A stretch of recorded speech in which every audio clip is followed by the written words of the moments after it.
পুজোর আগে তিলপাড়া ব্যারেজে যান চলাচল স্বাভাবিক হওয়ার আশ্বাস প্রশাসনের। বুধবার শিউরির সার্কিট হাউসে হওয়া জেলা প্রশাসনের উচ্চ পর্যায়ের বৈঠক থেকে মিলেছে এমনই বার্তা। শিউরি শহরের উপকণ্ঠে ময়ূরাক্ষী নদীর ওপর তিলপাড়া ব্যারেজের সেতুটি হচ্ছে 14 নম্বর জাতীয় সড়ক ধরে উত্তরবঙ্গের সাথে দক্ষিণবঙ্গের যোগাযোগের অন্যতম মাধ্যম। সেই সেতুরই নিম্নধারায় থাকা কংক্রিটের জল বিভাজনকারী দেওয়ালে প্রথমে চির এবং ক্রমে সেই চির ফাটলে আকার নেয়। অবশেষে গত 7ই আগস্ট ফাটল বরাবর দেওয়ালের সামনের অংশ ভেঙে মিশে যায় জলে, যার জেরে বন্ধ করে দেওয়া হয়েছে যান চলাচল। এই সড়কপথ বন্ধে দুর্ভোগ চরমে পৌঁছেছে সাধারণের। নানান আলাপ আলোচনা বিশ্লেষণ বিশেষজ্ঞদের মত গ্রহণের পর শুরু হওয়া সংস্কারের কাজ চলছে পুরোদমে। সাধারণ মানুষ মুখিয়ে রয়েছেন কবে থেকে ফের যান চলাচল স্বাভাবিক হবে সেই প্রশ্নের উত্তর পেতে। শস্য বীমা যেহেতু অনেক ধান ফান নষ্ট হয়ে গেছে, তো কিছু বাঁধ নষ্ট হয়ে গেছে, যেমন মেন হচ্ছে তোমার লাভপুর, নলহাটি, এগুলো তোমার ওই বাঁধ ফান নিয়ে আলোচনা হলো। প্লাস ধান চাষিরা যাতে ন্যায্য মূল্যে যাদের ধান নষ্ট হয় তারা যেন পয়সাটা পায়। তিলপাড়া ব্রিজ দিয়েও আলোচনা খুব তাড়াতাড়ি, দিন 15 হয়ে যাবে। বিশেষ করে এই যে জল বৃষ্টি হয়েছে, এই বৃষ্টি হওয়ার ফলে যে বাঁধ ভেঙে গেছে, অসুবিধা হয়েছে মানুষের, সেই সমস্ত বিষয় নিয়ে আলোচনার জন্য ডিএম সাহেব ডেকেছে। মিটিংটা ডেকেছিলেন, তাতে এমএলএরা সবাই ছিলেন, এসআরডি চেয়ারম্যান ছিলেন। স্বাভাবিকভাবেই এখানে বিভিন্ন দপ্তরের আধিকারিকরাও ছিলেন। বিশেষ করে শস্য বীমা, যে কেউ 500 টাকা পাবে, কেউ 45,000 টাকা পাবে, অ্যাসেসমেন্ট যা হবে সেটার ভিত্তিতে যেন হয় এবং অ্যাসেসমেন্টটা যেন সঠিকভাবে হয়, সুন্দরভাবে হয়, সেই বিষয়টাই আলোচনা হয়েছে। এবং আরেকটা হচ্ছে ব্রিজের যে অবস্থাগুলো আছে সেগুলো সম্পর্কে আলোচনা হয়েছে। তিলপাড়া ব্যারেজটা যা ওরা কথা বললেন আধিকারিকরা, তাতে ওরা টাইম বলছেন যে 10 দিনের মধ্যে হয়তো চালু হয়ে যাবে। এই বিষয়গুলি আলোচনা হয়েছে, মুখ্যত এই বিষয়। জেলায় এমনি ক্ষয়ক্ষতির পরিমাণ নিয়ে বা কোন বিধানসভায় ক্ষয়ের পরিমাণ না, সেগুলো অ্যাসেসমেন্ট হচ্ছে।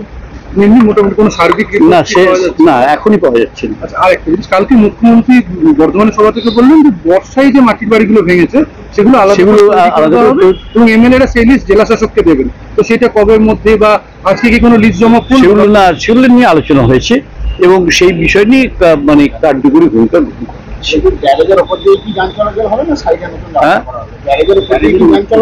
না, ব্যাপার হচ্ছে যে সাইডের ডিএম সাহেব বললেন যে সাইড দিয়ে রাস্তা করতে গেলে ওটা ইরিগেশন ডিপার্টমেন্টকে একটা নো অবজেকশন দিতে হবে সাইডের মধ্যে।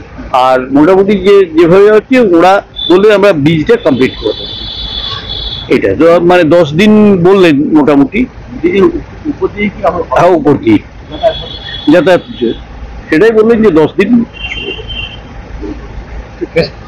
আজকে আমাদের আমরা সবাই জানি আমাদের রাজ্যের মাননীয় মুখ্যমন্ত্রী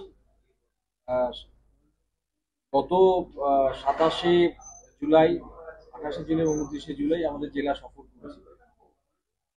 সেখানে তিনি স্পষ্ট করে কিছু নির্দেশ দিয়েছেন আমাদের উন্নয়নের ব্যাপারে, আমাদের যেখানে যেখানে ক্রিটিক্যাল গ্যাপ আছে সেগুলি ব্যাপারে। তারপরেও আমাদের নবান্নে মিটিং হয়েছিল, সেখানেও কিছু নির্দেশ দিয়েছেন।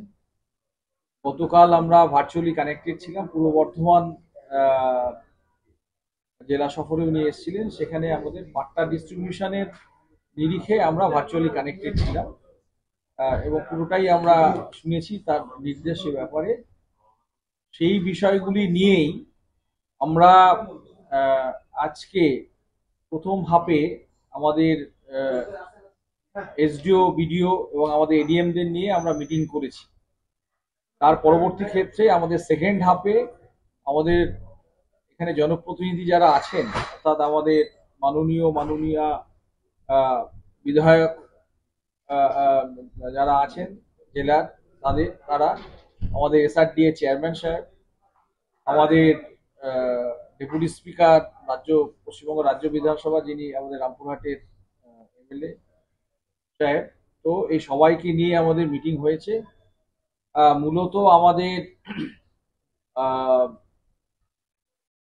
যেগুলি বেশি আলোচিত হয়েছে সেগুলি হচ্ছে আমাদের পাড়া আমাদের সমাধান। সেখানে আরো বেশি করে কিভাবে আমাদের রাজ্যের মাননীয় মুখ্যমন্ত্রী যেটা বলেছেন যে প্রত্যেকটি আমাদের বুথে এই আমাদের পাড়া আমাদের সমাধান করতে হবে, সেটা নিয়েও আলোচনা হয়েছে। এই আলোচনা আগেও হয়েছে, আজকেও হয়েছে, যাতে মানুষ সেখানে আপামর জনসাধারণ আসেন এবং তাদের মনের কথা বলতে পারেন এবং তাদের মিলিতভাবে প্রত্যেকটি বুথ এরিয়ার মধ্যে কি সমস্যা সেই কাজের তালিকা তাদের তৈরি করতে পারেন, এবং তার সাথে আরো মানুষ যাতে ফুটফল যাতে বাড়ে সেইটি। তার সাথে সাথে আমাদের ডেভেলপমেন্টাল যে সমস্ত প্রসেস, বিশেষ করে এবারে আমাদের যেটা অভিজ্ঞতা হলো, গত পুরো 15-20 বছরে এই অভিজ্ঞতা আমাদের হয়নি। প্রতিবর্ষণজনিত কারণে আমাদের কোথাও ইনান্ডেশন লাইক, অর্থাৎ বান বন্যা জনিত বা ইত্যাদি, বা কোথাও ওয়াটার লগিং, জমা জলের যে বিষয়, এগুলি আমাদের আলোচিত হয়েছে। সেখানে অলরেডি আমাদের রাজ্যের মাননীয় মুখ্যমন্ত্রী বলে দিয়েছেন যে আমাদের এই সমস্ত অতিবর্ষণজনিত কারণে যেগুলি আমাদের মাটির বাড়ি যেগুলি ভেঙে গেছে, যে বাড়িগুলি ভেঙে গেছে, সেগুলি তালিকা তৈরি করতে বলেছেন। সেই তালিকা আমরা অলরেডি আমাদের সবাইকে বলে দিয়েছি, তালিকা তৈরি হবে। আমাদের রাস্তাঘাট কিংবা আমাদের ব্রিজ কালভার্ট সেগুলি কোথায় কোথায় ক্ষতিগ্রস্ত হয়েছে সেগুলি নিয়ে আলোচনা হয়েছে। আমাদের যে বাংলা শস্য বীমা যোজনা, সেই বাংলা শস্য বীমা যোজনা যে কাজ শুরু হয়েছে সেগুলি নিয়ে আলোচনা হয়েছে। আমাদের তিলপাড়া ব্যারেজ বা অন্যান্য ব্যারেজের অতিবর্ষণজনিত কারণে যেগুলি হয়েছে সেগুলি হয়েছে। আমাদের পিএইচির যে জলের যে বিষয়গুলি, আমাদের টাইম টু টাইম যেগুলি যার অগ্রগতি বা ইত্যাদি, সেগুলি নিয়ে হয়েছে। আমাদের রাস্তাঘাট যেখানে যেখানে খারাপ হয়েছে তার পুনর্নির্মাণ বা ইত্যাদি নিয়ে হয়েছে। ইতিমধ্যেই আমাদের কাছে ইনস্ট্রাকশন চলে এসছে যে বাড়ির লিস্ট আমাদের পাঠাতে হবে, বিশেষ করে এই অতিবর্ষণজনিত কারণে। আর রাস্তাঘাটের লিস্টও আমাদের পাঠাতে হবে যেখানে অতিবর্ষণজনিত কারণে আমাদের নষ্ট হয়ে গেছে। এছাড়াও আমাদের আরো কিছু বিষয় আছে যে আমাদের আইডব্লিউডি অর্থাৎ ইরিগেশন ওয়াটারওয়েজ ডিপার্টমেন্ট, তাদেরও কিছু ছোট ছোট ব্রিজ কালভার্ট এরকম আছে, সেখানে কিছু কিছু জায়গায় তারা মেরামতির কাজ করছেন। সেগুলিও আমাদের যাতে গোচরে থাকে তাদেরকে বলা হয়েছে যে তারা আমাদেরকে দেবেন সেগুলি ইত্যাদি। তিলপাড়া ব্যারেজের যে কাজটি হচ্ছে তার অগ্রগতি রাজ্যের মাননীয় মুখ্যমন্ত্রী তার নির্দেশে, ভাবনা পরিকল্পনায় এটা চলছে, আমাদের দপ্তর করছে তার অগ্রগতি, এবং আগামী দিনে তার তবে আমাদের যে ব্রিজে এখন আপনারা জানেন যে আমাদের রেস্ট্রিকশন একটা আমরা করেছি, ওখানটায় আমরা ট্রাফিক ডাইভারশন করেছি। সামনে যেহেতু পুজো আছে, সুতরাং আমরা আশা করব যে তিলপাড়া ব্যারেজের যে মেরামতির যে কাজটা হচ্ছে সেটা পুজোর আগে শেষ হবে, এবং আমরা ব্রিজের স্ট্রেংথ বুঝে অর্থাৎ কতটা জোর নিতে পারবে, ঠিক আছে, সেইটা বুঝে আমরা এখান থেকে সেভাবে গাড়ি চলাচল। পুজোর আগে কি বর্ষণের জন্য যে রাস্তাঘাট খারাপ হয়েছে, পুজোর আগে কি সেই রাস্তাগুলো মেরামতি? সেগুলো ইতিমধ্যেই আমাদের নির্দেশ এসছে। এর আগেও আমরা নির্দেশ দিয়েছি যতগুলি রাস্তা যারা দায়িত্বে আছেন, যেমন আমাদের ত্রিস্তরীয় পঞ্চায়েত আছেন, যেমন আমাদের পিডব্লিউডির বিভিন্ন wing, PWD civil, PWD highway division 1, 2, PWD NH division, আমাদের পিএমজিএসওয়াই অর্থাৎ এসআরডিএ, সবাইকেই বলা হয়েছে যাতে তাদের নিজের যে এগুলি সেগুলো আমরা এই অতিবর্ষণের পরেই সঙ্গে সঙ্গে আমরা বসে গেছিলাম যে কোথায় কত রাস্তা খারাপ আছে। আমাদের সবাই মিলে, আমাদের বিডিওরা এবং ত্রিস্তরীয় পঞ্চায়েত ব্যবস্থা যারা আছেন, প্রত্যেক এক্সিকিউটিভ সবাই মিলে কিন্তু রাস্তার লিস্ট দিয়েছেন, সেটাকে আমরা একটা জায়গায় কনসিডারেট করে কোলেক্ট করে কিন্তু আমরা সবাইকে জানিয়েছি। সদর শহর সিউড়ির যে রাস্তা, সে বর্ষার জন্য সবটাই ম্যাক্সিমামটা নষ্ট হয়ে গেছে, সেগুলো নিয়ে কি আলাদা কোনো আলোচনা? শুধু সদর শহর সিউড়ি নয়, প্রায় কম বেশি আমাদের বীরভূম জেলাতে রাস্তাঘাট ক্ষতিগ্রস্ত হয়েছে। এখনো পর্যন্ত আমাদের কাছে যা হিসাব সেটা হচ্ছে আমাদের গ্রামীণ যে রাস্তাগুলো যেগুলি ত্রিস্তরীয় পঞ্চায়েত ব্যবস্থা আমরা মেনটেন হয়, সেরকম প্রায় 160 কিলোমিটার রাস্তা সেরকম ক্ষতিগ্রস্ত হয়েছে। আর আমাদের পিডব্লিউডি যে রাস্তা সেটাও কিন্তু 165 থেকে 167 কিলোমিটার রাস্তা আমাদের কিন্তু এরকম কম বেশি, কোথাও কম কোথাও একটু বেশি ক্ষতিগ্রস্ত হয়েছে। আমরা লিস্ট তৈরি হচ্ছে এবং এটা আমরা জানেন যে অতিবর্ষণ জনিত কারণে যে লিস্ট তৈরি হবে সেটা কালকেও রাজ্যের মাননীয় মুখ্যমন্ত্রী স্পষ্ট নির্দেশ দিয়েছেন, আমাদের ডিপার্টমেন্ট থেকে নির্দেশ দিয়েছেন। আজকে একদম সকালে প্রথম দিকে 10:30টার সময় আজকে আমাদের ভিসি ছিল, আমাদের রাজ্যের মাননীয় মুখ্য সচিব সেই ভিসি করেছেন আমাদের সবাইকে নিয়ে। সেখানেও কিন্তু সেই নির্দেশও এসছে, অতি দ্রুত সেই লিস্ট পাঠাতে হবে। এবং যেহেতু এটা অতিবর্ষণজনিত কারণে, সুতরাং বর্ষণজনিত মানে প্রাকৃতিক বিপর্যয় যেরকম CA2 আমরা রিপোর্ট দিই, সেরকম CA2 রিপোর্ট ফরম্যাটেই আমাদের বাড়ি এবং অন্যান্য যে ক্ষতিগ্রস্ত যে বিষয় আছে, ড্যামেজ ডিটেলস যেটাকে আমরা বলি, সেই ড্যামেজ ডিটেলস আমরা CA2 রিপোর্টে আসবে, যথাযথভাবে রিফ্লেক্টেড হবে, সেখান থেকে নিয়ে আমরা রাজ্যে পাঠাবো। না, যান চলাচলের ব্যাপারে আমাদের ইরিগেশন ওয়াটারওয়েজ ডিপার্টমেন্ট আছেন, তারা একেবারে আমাদের উপরওয়ালার ঊর্ধ্বতন কর্তৃপক্ষের নির্দেশে আমরা একদম দিনরাত এক করেই কাজটা করছি।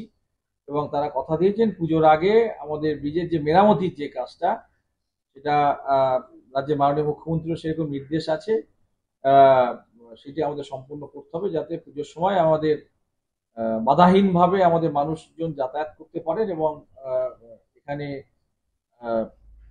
নর্থ এবং সাউথের যে আমাদের দুটো এমব্যাঙ্কমেন্ট যেভাবে আমরা এখানে কানেক্ট করছে, সেই কানেকশনটা আমরা করতে পারি। ভারী যান চলাচল আজকে যেটা আলোচিত হয়েছে, সেটা হচ্ছে ব্রিজের স্ট্রেংথ বিচার করে, সেটা তো আমাদের টেকনিক্যাল ব্যাপার, সেটা স্ট্রেংথ বিচার করে সেইভাবে ব্যবস্থা নেওয়া হবে। ডেটের বিষয়ে তো এরকম আমরা এটাই বললাম যে আমাদের পুজোর আগে সবাই আমরা উৎসবে আনন্দ বা আমাদের হয়, বাড়িতে সবাই আসেন, তার আগেই আমরা ব্রিজের মেরামতি কাজটা আমরা শস্য নিয়ে, শস্য বীমা নিয়ে আলোচনা হয়েছে, শস্যের ক্ষয়ক্ষতি নিয়ে আলোচনা হয়েছে, সেটাও আমাদের CA2 রিপোর্টে ডিউলি রিফ্লেক্টেড হবে। আমরা কোথাও যেখানে যেখানে এরকম অসুবিধা হয়েছে, মানে জলমগ্ন হয়েছে বা কোথাও আমাদের বাঁধ ভেঙেছে, এই জায়গাগুলিতে আমরা কনসার্ন ব্লকের কাছ থেকে CA2 রিপোর্ট পেয়েছি প্রথমে। তারপরে আমরা এটাও বলেছি সামগ্রিকভাবে কত ক্ষয়ক্ষতি হয়েছে রিভাইজ CA2 রিপোর্ট দিতে, সেই প্রক্রিয়া আমরা CA2 রিপোর্ট পেয়ে আমরা জমা দিচ্ছি। এখন CA2 রিপোর্টে সেটা রিফ্লেক্ট হচ্ছে, এখনো আসছে। কারণ দেখুন, কেন এই রিপোর্টটা আমরা একদম ফাইনাল করতে পারছি না, কারণ কিছুটা স্পেল বাদ দিয়েও আবার বৃষ্টি হচ্ছে, রোজই কিন্তু ক্ষয়ক্ষতির পরিমাণ একটু হলেও বাড়ছে। সুতরাং সামগ্রিকভাবে এই ক্ষয়ক্ষতির পরিমাণটা আমাদের বৃষ্টিটা কমে গেলে তাহলে আপনাকে একেবারে বলতে পারবো যে আমার এই এরিয়ায় আমার এই ক্ষয়ক্ষতি হয়েছে।